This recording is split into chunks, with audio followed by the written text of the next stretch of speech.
Presiden Prabowo Subianto menggelar rapat terbatas sekaligus makan siang maksi bersama sejumlah menteri di Istana Merdeka, Jakarta, Senin 17 Februari 2025. Momen ini bersamaan dengan aksi demonstrasi bertajuk Indonesia Gelap di kawasan Patung Kuda, Jakarta.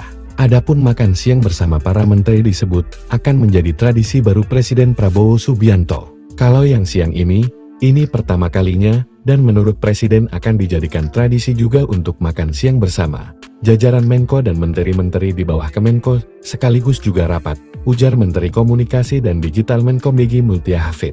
Seusai pertemuan, Mutia mengatakan dalam pertemuan itu, Prabowo membahas berbagai isu strategis terkait bidangnya, dibahas perkembangan penanganan judi online.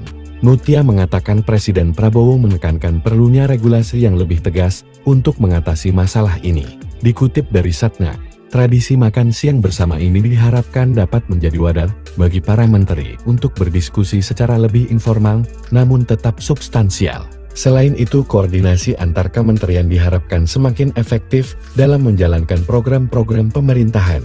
Sementara itu, Menteri Agraria dan Tata Ruang Kepala Badan Pertanahan Nasional (ATR) BPN, Nusron Wahid, mengatakan pertemuan tersebut membahas berbagai isu strategis di bidang pertanahan dan tata ruang, termasuk perkembangan tata cara pemberian hak guna usaha haji untuk perkebunan kelapa sawit, serta penyelesaian sengketa tanah di beberapa daerah. Nusron menjelaskan dirinya melaporkan kepada Presiden mengenai perkembangan terkini dalam dunia pertanahan, terutama terkait proses pemberian hak atas tanah. Diketahui mahasiswa menggelar aksi demonstrasi bertajuk Indonesia Gelap di kawasan Patung Kuda, Jakarta Pusat, pada Senin 17 Februari 2025 kemarin.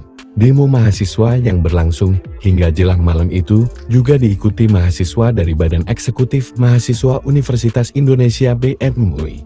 Para demonstran menyampaikan 13 poin tuntutan yang ditujukan kepada pemerintahan Prabowo Gibran. Salah satunya yang menjadi sorotan, yakni mengevaluasi total program makan bergizi gratis, agar tepat sasaran dan tidak dijadikan alat politik. Aksi Indonesia Gelap yang dilakukan kelompok mahasiswa digelar serentak di beberapa kota besar di Indonesia pada hari ini. Selain di Jakarta, aksi Indonesia Gelap juga digelar ribuan mahasiswa lainnya di Bandung, Jawa Barat, dan Surabaya, Jawa Timur.